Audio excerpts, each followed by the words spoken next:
હવે ખાસ કરીને આમ જોવા જઈએ તો અત્યારે જે નૈઋત્યનું ચોમાસું છે, હજુ તો નૈઋત્યનું ચોમાસું કેરળ નથી પહોંચ્યું, પણ ચોક્કસથી એટલું કહી શકાય કે શ્રીલંકાના ઘણા બધા ભાગોને કવર કર્યું છે.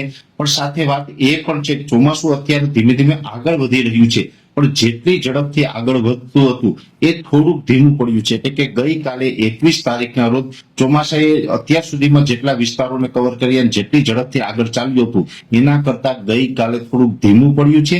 છતાં પણ કેરળથી ચોમાસું હવે દૂર નથી, એટલે કેરળની અંદર સમય કરતા તો ચોમાસું વહેલું પ્રવેશ કરી જાય તેવી પૂરી શક્યતાઓ છે.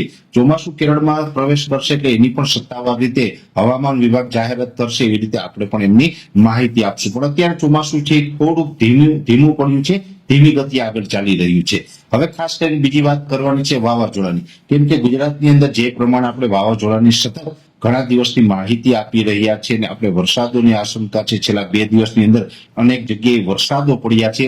અત્યારે ગોવાથી દરિયા કાંઠે, ગોવાથી અંદરના જે ડીપ સીની અંદર જે એક વરસાદી સિસ્ટમ બની છે, જે ગઈકાલે લો પ્રેશરમાં પરિવર્તિત થઈ છે, એટલે કે સિસ્ટમ થોડીક મજબૂત પણ બની છે. પણ ગઈકાલે જે પ્રકારે આપણું અનુમાન હતું કે પશ્ચિમ દિશામાં મુવમેન્ટ ચાલુ કરી હતી, પણ એ મુવમેન્ટ ચાલુ કરી ગઈકાલ સાંજ સુધી રહી, ત્યાર પછી ફરીથી એ સિસ્ટમ સ્થિર થઈ છે. જોકે આ ઘણી બધી સિસ્ટમો અરબ સાગરની અંદર બનતી હોય છે, જે ચોમાસા પહેલા જે વરસાદની સિસ્ટમો બનતી હોય ઘણી વખત વાવાઝોડામાં પરિવર્તિત થતી હોય છે. આ સિસ્ટમ છે એ થોડીક અસમંજસતા વાળી છે. ઘણા દિવસથી આની અંદર એક ફાઇનલ નથી થતું કે આમાં વાવાઝોડું બનશે કે કેમ. નકર તો આપણે 1 થી 2 દિવસની અંદર અસમંજસતા હોય, પણ 1 થી 2 દિવસની અંદર ફાઇનલ થઈ જતું હોય છે ને આપણા તરફથી માહિતી આવી જતી હોય છે આ સિસ્ટમ છે વાવાઝોડું બનશે. આજે 22 તારીખના રોજ પણ હજુ આ સિસ્ટમ વિશે અસમંજસતા છે.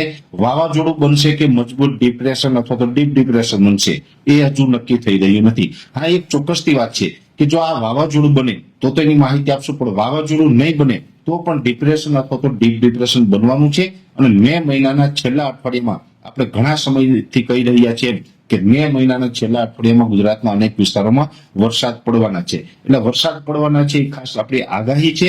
વાવાઝોડા વિશે હજુ પણ આપણે લગભગ 24 થી 36 કલાક સમય લાગશે.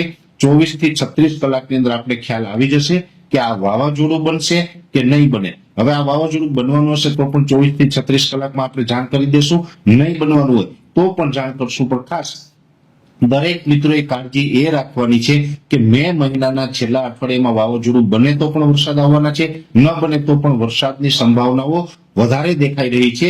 એટલે આપણે એ પ્રકારની તૈયારીઓ પણ કરી લેવાની છે.